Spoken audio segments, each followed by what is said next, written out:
అండి, welcome to morning routine blog. ఇదైతే నేను మార్నింగ్ తీసిన మినీ బ్లాగ్ అండి. ఉదయం లేచింది ఫస్ట్ గుమ్మం ముందు ముగ్గు అయితే పెట్టేసుకుంటాను. తర్వాత కిచెన్లోకి వచ్చి ఫస్ట్ చేసే పని టీ పెట్టడం అనమాట.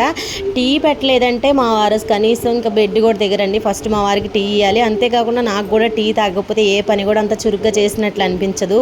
ఒక్కొక్క రోజు పాలు ఉండవు అనమాట. అలాంటప్పుడు ఉదయం పూట టీ తాగకపోతే ఏదో వెల్తిగా అనిపిస్తూ ఉంటుంది. నాకు మాత్రమే ఇలా అనిపిస్తుందా, మీలో ఎవరికైనా అనిపిస్తుందా కమెంట్ చేయండి. మీలో ఎంతమందికి టీ అంటే ఇష్టమో కమెంట్ చేయండి.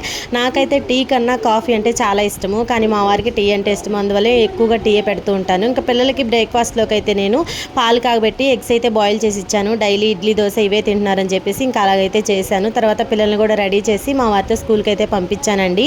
ఇలా వెళ్ళేటప్పుడు డైలీ ఎదురైతే వస్తాను. తర్వాత ముందు రోజు ఆరేసిన బట్టలు ఉంటే అవన్నీ తీసి మడతలు పెడుతున్నాను. వర్షాల కారణంగా బట్టలు అయితే సరిగా ఆరడం లేదు. ఇంకా మధ్యాహ్నం లంచ్లోకి ఎగ్ రైస్ అయితే చేసి పంపించానండి. వీడియో నచ్చితే లైక్ చేయండి, ఛానల్ని ప్లీజ్ సబ్స్క్రైబ్ చేయండి.